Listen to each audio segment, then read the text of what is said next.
We are back with chapter 9 of the Talent Code by Daniel Coyle. And today we talk about the 4 virtues, the best toolbox of reference material and applicable things that you can use today, 10 years from now, 20 years from now.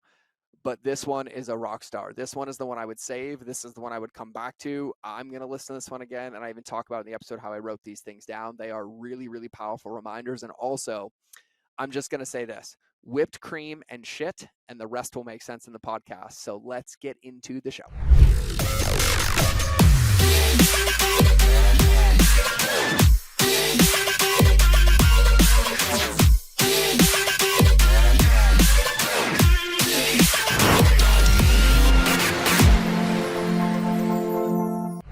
All right, everybody, welcome back to another episode of the Mind of George show. And this one is chapter 9 of our breakdown of the Talent Code by Daniel Coyle. So as always, as a reminder in this series, whether you're listening on the podcast, you're listening to it 10 years later, either way, if you haven't listened to the previous 8, make sure you go listen to those ones as well if they serve and support you. But I believe this entire book serves and supports every single human being that has any interest in doing anything on their own and not working a 9 to 5. And so I would highly recommend go connecting there and reading or listening to all of those. And of course, there's one more coming after this one, and that will wrap the series on this incredible book, which has been a very, very, very timely, like surgical precise message for me as well. And it's gotten me really, really excited rereading it, rereading the notes, working on Ashley and breaking this down. And everybody give your big round of applause to my incredible CEO, Ashley DeLuca, who is the queen behind the scenes that makes all these things sound good because she outlines them and breaks them down. And so all hail Ashley. So I'm really excited to be recording today because I've been away from home for 6 days because I got physically stuck in Texas and couldn't get home. But I will tell that story on an entirely new podcast because there are lots of lessons learned. And so I want to dive right into this one today. And I love this one because this one is about the 4 virtues. And I love how he breaks these down.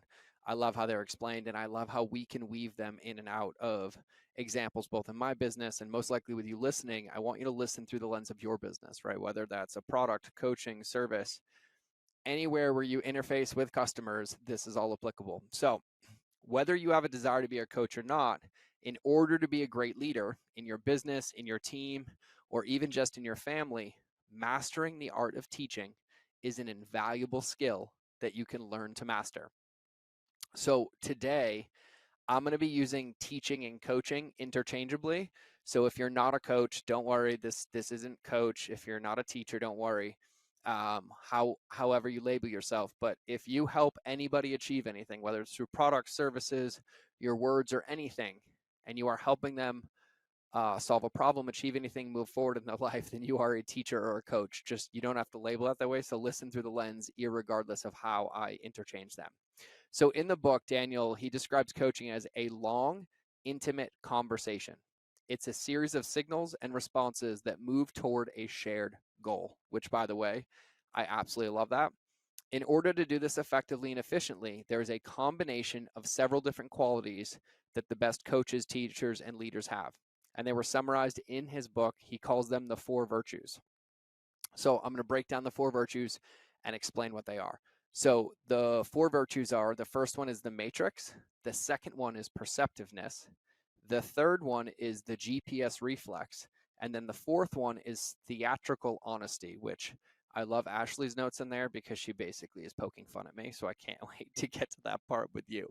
So on the first virtue, the matrix, this is your killer application as he describes it. So this is what helps you differentiate yourself from the rest.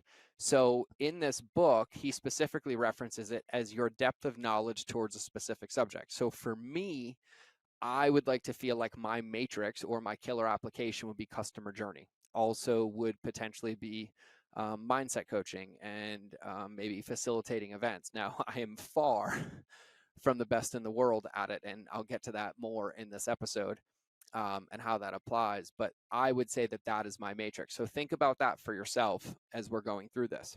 This isn't something that you're born with. It's something grown over time. Grown, i.e., you have to do something to grow it. It requires effort.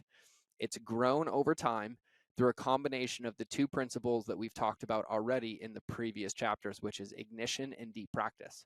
So it's the repetition of the same things. It's continuing to take the swings consistently on those same things that deepen your mastery of your killer matrix. And so eventually, when you keep swinging, you're going to start hitting base hits after practicing for a couple hours, then maybe home runs after 10 times that. And so when you think about LeBron James in sports, he takes on average 19.7 shots per game, and he's played over 1,400 games.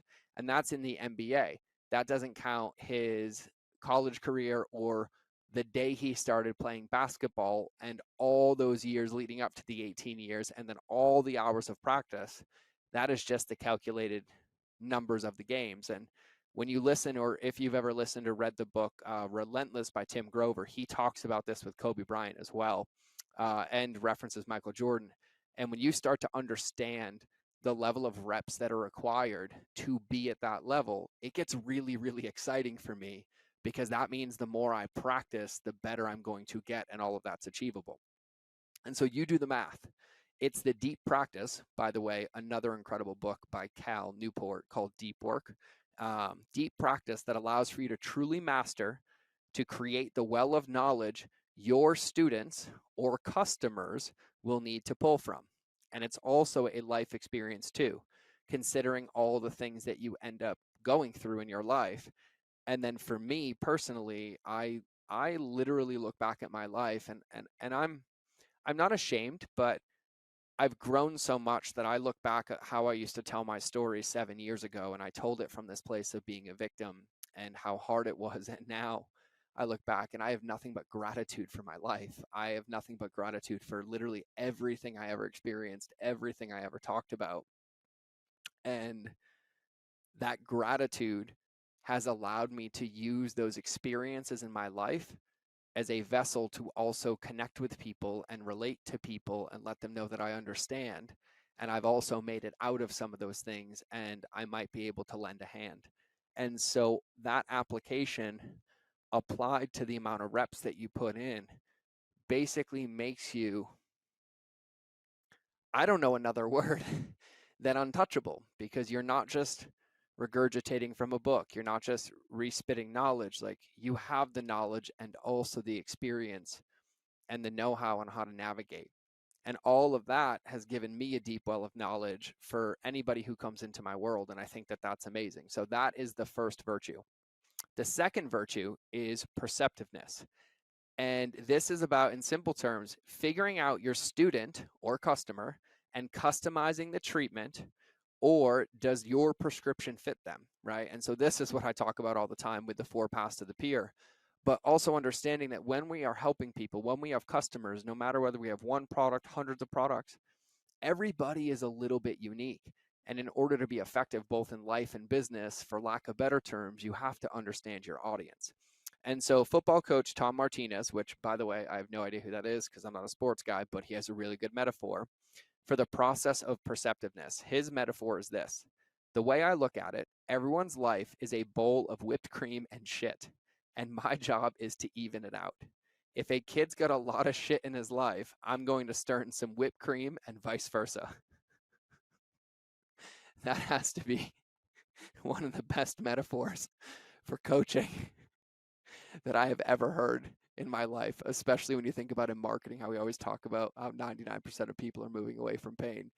You're really just adding whipped cream to their bowl of shit. I'm going to be chuckling about that all day. Becoming an effective teacher is about having the curiosity of an investigative reporter about your student, client, customer, whoever. This also links with business and your ideal client. It's not about knowing all the facts. I air quoted that for those listening, but being able to pay attention to them on a micro level. What is their reaction to your message, and are they absorbing it? It's about checking in with them to see what they don't know so you can fill in their knowledge gaps. Hence, from your deep knowledge well that you get through repetition and practice in your spark and deep ignition of that thing that is your matrix. This is why I prefer Zoom camera for calls. I always want to see people's faces. This gives me a really good indicator of how my message is being received or not. I literally watch the screen, and I'm not joking. I'm recording this now for those watching, and in front of me is a 90-inch television. So when I put Zoom up there, every single person on a Zoom call is the size of a laptop screen for me. How interactive are they? I literally look to see if people are paying attention. If I say certain things, I look to see if they close their eyes, if they look away, if they take a big breath. I look to see when I'm speaking if they're smiling or if they're leaning in or out of the camera. I look at how engaged they are, if they're using the chat. And then I literally look at that so that if needed, I can change my energy, or I can pattern interrupt, or I can ask a question so that I make sure that I understand that my message is only as effective as the person's ability receiving it to understand it. And so it doesn't help them if I'm speaking French and they've never taken a French class. And so this comes from being perceptive.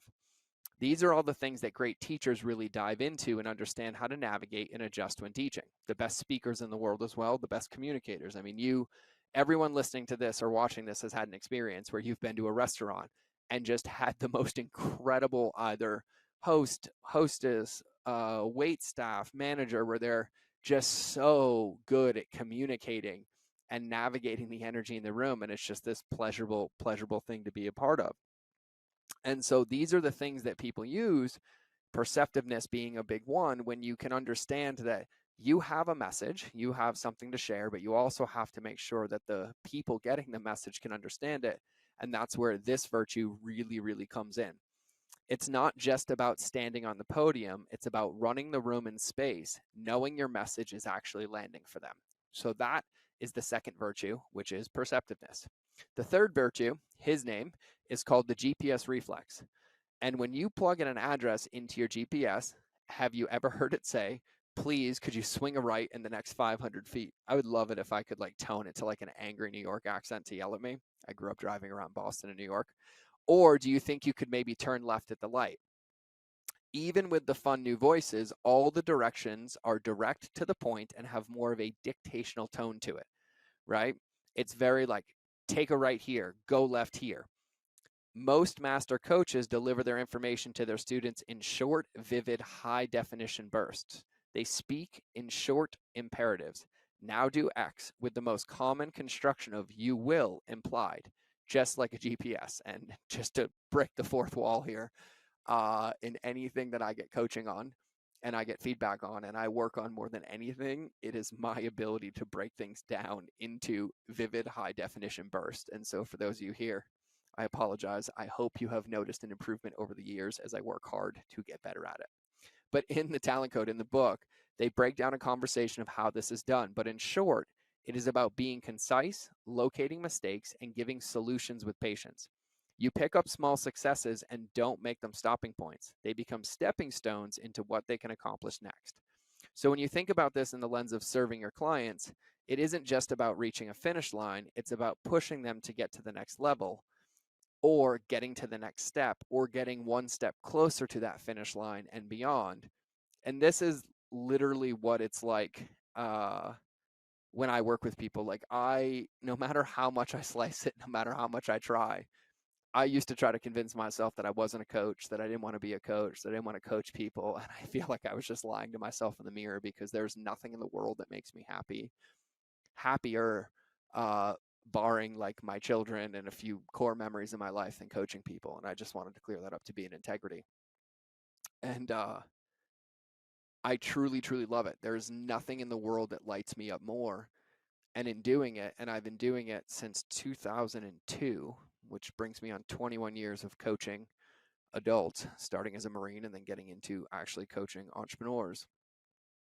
I used to think I knew what it was. And now at this point in my life, I can tell you that the more I know and the better that people tell me I am at it, the less I think I know and the more excited I get to learn. But one of the biggest things that I've learned is that coaching is a relationship.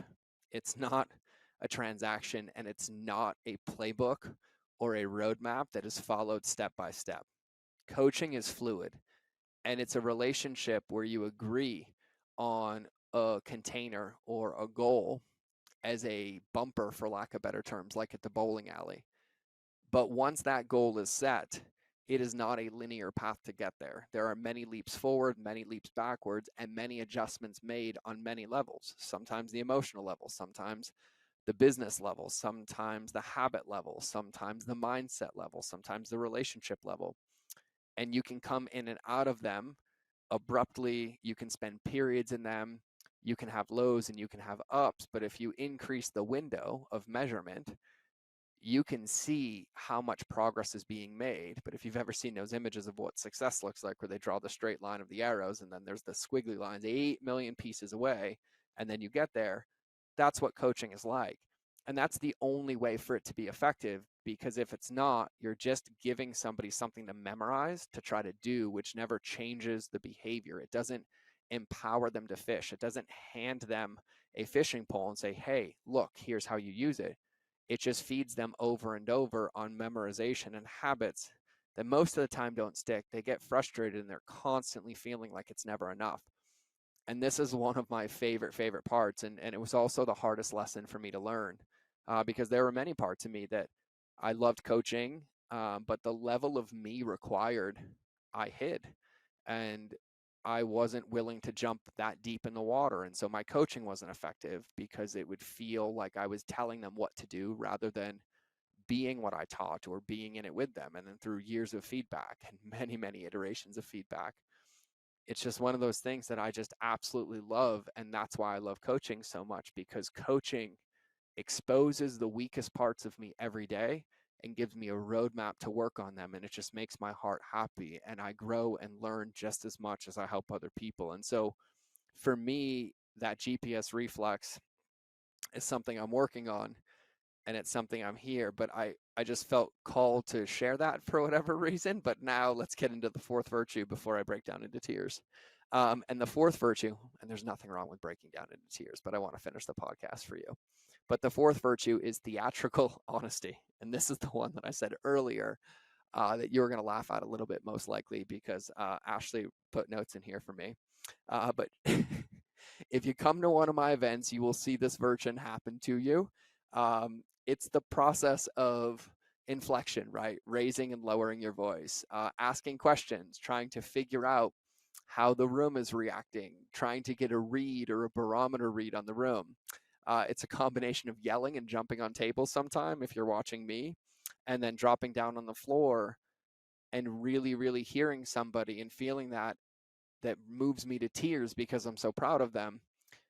It's about being easygoing and fun, and also about being direct and honest, right? It's about really utilizing the entire environment and that other virtue of perceptiveness to figure out the best way to ensure that the message is received. And so, sometimes it's masculine energy, sometimes it's feminine energy. But for me, theatrical honesty is just being my raw, authentic self in whatever room I'm in. And that means trusting my GPS reflex in my own body above, which is the internal part of these virtues. And that means when I'm standing in front of an audience and I feel like I want to cry and every part of my brain is like, don't. I'm like, yep, do it. And I cry. And that theatrical honesty that's what it looks like for me. But what it allows me to do, it allows me to meet people where they are. It allows me to understand what's happening in the room. It allows me, when I'm on a coaching call, to know the message, because I have the message. I have the playbook. I know the route to get there, but I can't force feed it into a container or into somebody who isn't ready. And so I can understand that energy and I can adjust the pace to really ensure that they're in a place to hear it and they're protecting that progress and we're empowering them in the process to get there. And it may seem like drama and character, and a lot of people thought it was for me until they realized like this is just who I am. But in the book, he talks about this a ton. The master coaches use it as a way to dig deeper and connect with moral honesty. When you connect on a moral level, this allows for you to really truly create a connection, because human beings require safety to have a connection. And when you connect as your authentic self, like at the deepest level of who you are and being proud of who you are and open to everybody else, it creates a connection. And this is why I teach core values and scripture statements. And this is like the core part of what I do when people come into my office to design and to do their intensives and customer journey in their Bible to really create their movement, which is what scales their company, is getting everybody to that level in the core of the company together, which is what permeates into the customers and creates that at the level in every business that people crave, which is why so many people benefit when we do customer journey and these things, but also sometimes can't even understand the value created in their own life because it's not necessarily a KPI that they'd see on paper, but they feel it and they celebrate these wins that came from meeting people at this deepest level by being willing to use what Daniel Coyle calls the theatrical honesty. And so it's about finding those things in which someone can anchor into belief that they also hold. So an example for us is like take relationships beat algorithms, right? It's something someone could anchor in as a core belief that they can relate to. Even deeper, the core belief I'm instilling is to simply value people over everything else, right? You started your business to help people, so value the relationships you have with people. And that is the core of relationships beat algorithms for me. And there's many, many levels of meaning now, the one with yourself, the things that are there. But if you don't value people, you probably aren't a fit to listen to this podcast. You aren't a fit for coaching for me, right? You're probably not a good fit for my event, or you are. And then being in the room, everybody will love bomb you into caring about your customers. And then you'll quickly realize that the only way to achieve the financial goals that you want is to care about the people that are paying your paychecks. So if you're not there yet, we should probably get you there. But all of these virtues come with practice and truly make a difference in how we're able to create an impact in this world. And so whether you're just starting off on like what that matrix might be for you, or you're 30 years in the game, each of these virtues are tools we get to play with in order to become better teachers to those around us. And so for me, my suggestion for you is to pick one virtue you want to focus on and simply get to work practicing. Regardless of the one you pick, you'll find ways to do it, as all of them as continue to sharpen your blade in your practice. Or maybe you're one that like, I love all of these and you want to write them down. I know for me personally, after I was reviewing the notes of this and we were going through the show notes, I rewrote them down and I put them in my phone in my SOS and also in my place where I read every day of like my reminders for myself, because these are just incredibly powerful principles and reminders to come back to, right? Understanding the matrix, right? Today, am I doing anything to sharpen that blade, for lack of better terms, right? Am I putting in the reps on that thing that I'm so passionate about that is like, for lack of better terms, my ticket to the results that I want, right? And then the second virtue, perceptiveness, right? Being aware of this before every meeting, going into a Zoom call, going into a DM conversation, having a conversation with one of your employees, right? How perceptive am I being? Am I ensuring that I'm not just standing at the podium, but I'm reading the room and navigating it? And then I'm just going to read this metaphor one more time because it just makes me so happy. Under perceptiveness, the way I look at it, everyone's life is a bowl of whipped cream and shit, and my job is to even it out. If a kid's got a lot of shit in his life, I'm going to stir in some whipped cream and vice versa, right? So practicing perceptiveness, right? And then that third virtue, that GPS reflex, understanding that the best communicators, master coaches, teachers, whoever, they communicate in these short, vivid, high definition bursts with clarity that empower people, that they demand this like I will statement, but it's this chunkable bite down. It's really, really understanding your customer and being willing to be in it with them. And I tell my personal clients this, all my one-on-one clients, anybody who works with me, I say this term that I call the burden of leadership, and it's something I heard in the Marine Corps, and I don't remember what the definition was when I heard it. But for me, the way that I define the burden of leadership, and burden being a good thing, the weight that we carry, is being able to see somebody's next 30 steps, but knowing what one or three to give them while holding the rest so that they can chunk it down, bite it down, get into progress and get there, right? And so for me, that's kind of how the GPS reflex works for me. And then the fourth one is theatrical honesty. And for me, this is like, hey, am I being my real self? Am I truly expressing my feelings? Am I being who I say I want to be, not trying to be who somebody else wants me to be? Oh, I'm sad right now, I should share that I'm sad, right? It's for me at the core level, the theatrical honesty part for me is just knowing that who I am at the core all the way is really the only way to create that deep moral connection, because it's not an act, it's not something I'm saying. This is someone that I'm trying to be every day. This is who I want to be. This is how I want to live in the things that I teach and hold myself accountable to. And so checking in with your own barometer on making sure that you're living in your truth and you're speaking it. And so those are some of the ways in which I apply these. But like I said, either way, these are all important. And no matter which way you slice this, you listen to this once, in 5 years, 10 years, 20 years, 40 years, I guarantee you that these will still be applicable, and they should be used every single day to achieve the goals that you want to achieve. And so that's where I'm going to end today's, because we got one more to do after this one, and that wraps this incredible book, this incredible series that I've just loved doing and love the reminders on. And so that is chapter 9 of The Talent Code by Daniel Coyle. So just as a reminder, if you haven't listened to the other ones, go listen to them and then get ready for the next one. But most importantly, it only works if you work it. And so listening to it is just about 10% of the game. 10% more is writing it down and getting clear on how you're going to do it. And then the other 80% is actually doing it every day and doing it long enough for you to see a result. And that's typically probably 10 times longer than you think you should do it. And that's where the reps come in. So that's where I'm going to leave you today. Remember that relationships will always beat algorithms, and and no matter which way I slice it, I'll say that again. Remember that relationships will always beat algorithms.